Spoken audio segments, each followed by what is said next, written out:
380 ACP versus 32 ACP in pocket pistols. And what I have today is our Federal Full Metal Jacket target ammunition.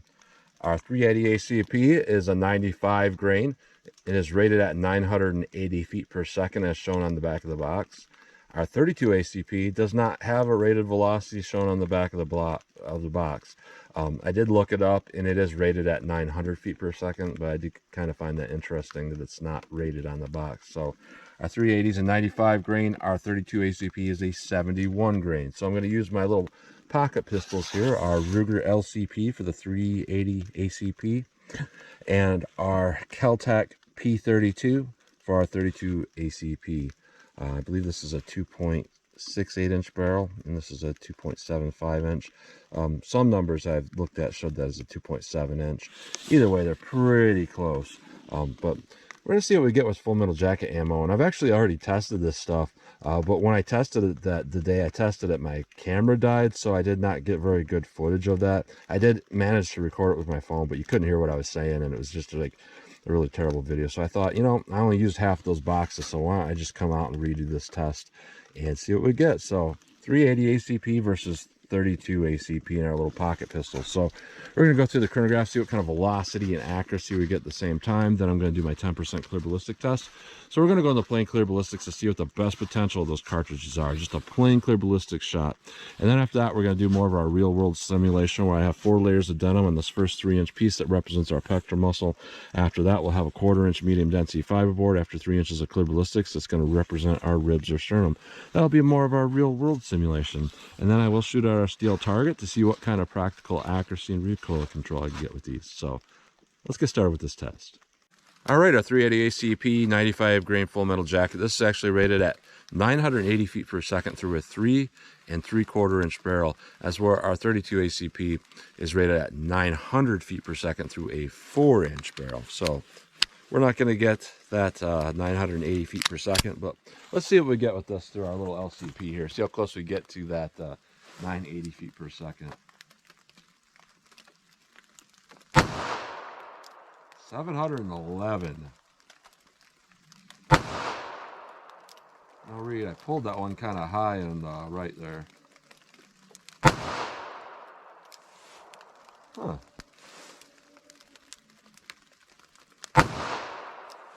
775. They're shooting really high right, even at this, you know, it's about 4.5 yards from that target. 791. 793. We are out. So not too bad velocity overall. I'd like to see a little bit more, but that's okay. Now our 32, we're rated from a 4-inch barrel, and we're only at about 2.7 inches, and we're rated at 900 feet per second even. Let's see what we get with this. How close we get to 900.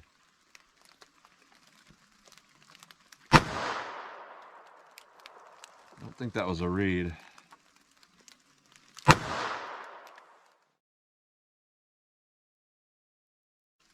This 22 pistol.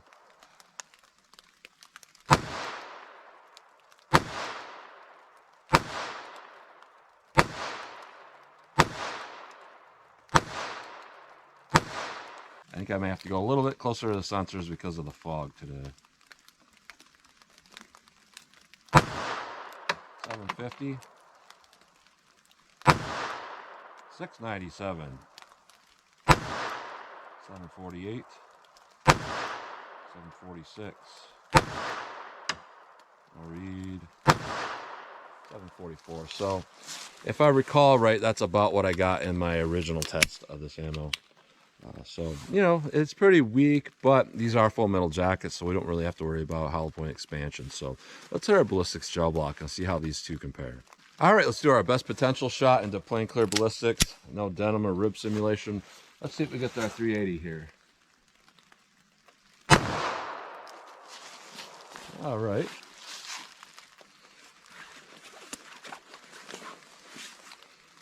Let's see what we get with our 32 ACP. Let's go take a look.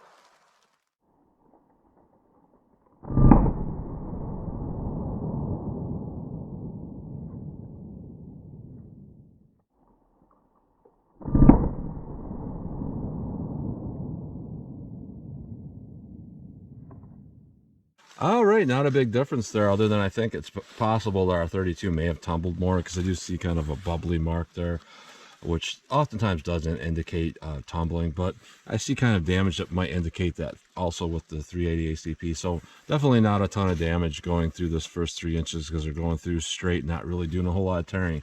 Looks like both of them at some point probably tumbled a little bit and then straightened back out.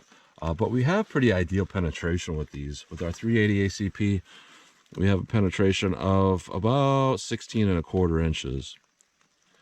Now, when we look at our 32 ACP, we're at about a 1/4 inch more, about 16.5 inches. So honestly, there's not a big difference there. Yeah, there's a big difference in recoil, but there's not a big difference in penetration through our plain gel. Now, this might change when we hit our rib simulation. I know the denim is kind of redundant. I like to keep it consistent though. But our rib simulation might very well change the type of penetration we get, because the power levels are quite a bit different here. So let's put on our denim, put on our MDF, see how they compare in our real world simulation. All right, our real world simulation, 4 layers of denim, 3 inches of clear, Ballistic's a 1/4 inch, medium density fiberboard. Let's see what we get with our 380 here. All right. Now let me hit that with our 32. Let's go take a look.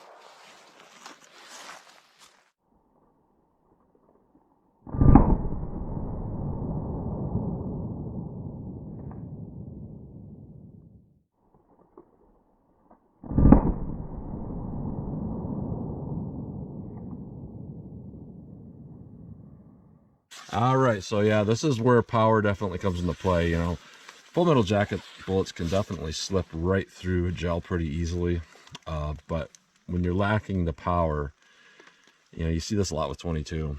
When you put in that rib simulation, you just don't get as much penetration as what we want to get. So not really anything to be said here for this first 3 inches or right away in the gel. And what we got here, I'm going through our medium density fiberboard, is 2 clean holes going on there. Can't really tell a difference between the 380 and the 32 to me. Look pretty darn similar. A little bit larger exit hole with our 380. Obviously, it's a bigger bullet than our 32. Now, with our 380 ACP, we actually got a little bit more penetration than through plain gel. That could be from, you know, bullet nose flattening, and that sometimes, you know, a flat nose bullet will go a little bit further than a round nose. Not 100% sure, but that's probably what's going on. We still have an ideal penetration of 17.75 inches with our 380 ACP. Now with our 32 ACP, I can tell right now it's a little bit under penetrating. Camera parallax will make it look like that bullet is a lot further up this way than where I put my finger, but what I'm looking at now with my angle here is about 11.5 inches. So even though it's shallow, it's still pretty close to getting that 12-inch minimum we want to see. But our 380 ACP got perfect penetration both times here. So obviously with our terminal ballistics, our 380 ACP did better. But I will say this, from, you know, just shooting through the chronograph and all this, I will say that it's about twice as hard to control that 380, and it hurts about twice as much to shoot it versus the 32. So there could be a situation here where it's like, well, it's a little bit easier to hit the target with the 32, and that might kind of even things out. So let me shoot our steel, see what kind of practical shootability I can get with these. First, I'll take a close-up look at these out of the block, though. All right, so here's a close-up look at these bullets pulled from the gel. These are from our plain gel shots. Our 380 ACP over here and our 32 over here. Not a much difference to those bullets. I do notice that our 32 appears to be plated in the back, which could indicate a total metal jacket, not necessarily a full metal jacket, as where our 380 ACP truly is a full metal jacket, as the back would show, with that base being exposed. They're a little bit different alloy color there, but really no change to those bullets. 380, 32. Going through our medium density fiberboard, 380, 32. I did mark them so you could see which ones went through the MDF. But, you know, unlike what I was thinking where maybe they're kind of flattened, I don't really see a whole lot of flattening. But when I do come down here from a different angle, and look at it like I just did now, I do see that these are a little bit shorter than these ones through the plain gel. So the ones through their MDF definitely did smush a little bit. So even though I can't really see it, I do think there is a little bit of flattening going on. Here's our 380 through our MDF versus plain gel. I can't really see it from this angle, but when I look at a different angle, I was able to see both of these are a little bit shorter. 32 going through our MDF.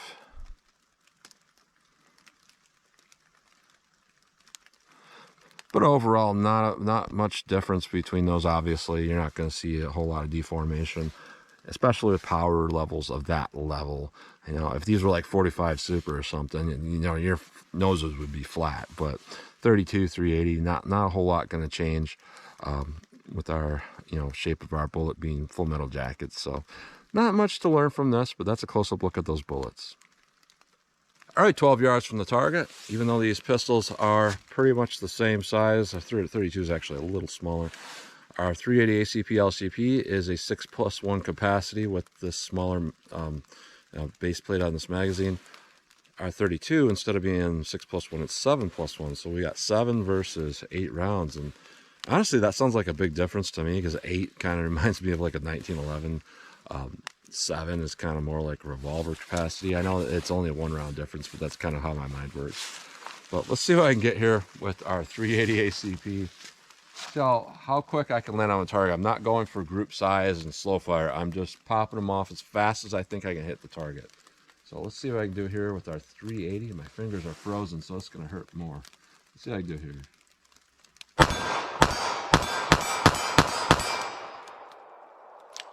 All right. I think I hit them all. Definitely hurts my hand. A lot of recoil comes back on that trigger onto my finger, and I have joint issues, and it's cold out, so I definitely feel that. 32 here. Let's see if I can get this.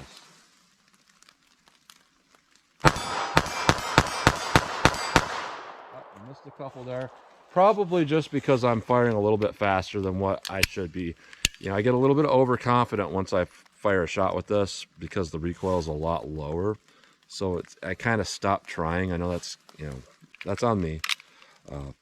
But that's kind of how that goes for me a lot of times when I switch from something a little more recoil to something a little bit less. I think I can do it a little faster than what I really can. So, but overall, the shootability with this is a little bit better. But our 380 wasn't too bad. Let me back it up a little bit. All right, 40 yards from the target, kind of our dick and drill distance. I'm not really going to back up further than this, because I think most people think that even 40 yards is kind of ridiculous to fire these small pistols from. For me, it's not that big of a deal. I can see the sights, you know, it's not that far. But once we get out further, full metal jacket ammo tends to not be particularly accurate. So I only have 4 rounds of that 32 left, so I'm just going to do 4 rounds of our 380 and then our 32, just for fun, to see if I can hit the target from 40 yards here. So 380 ACP, should get this. Just gonna aim center mass and fire kind of slow.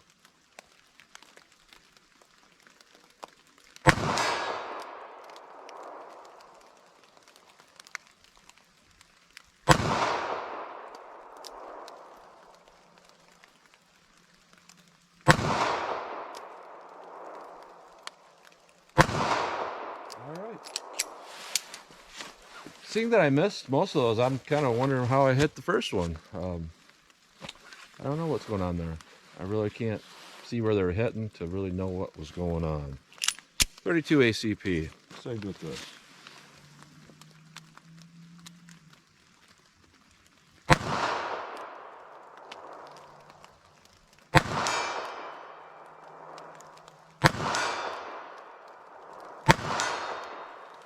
I'm a little more capable with this. I really couldn't tell you why.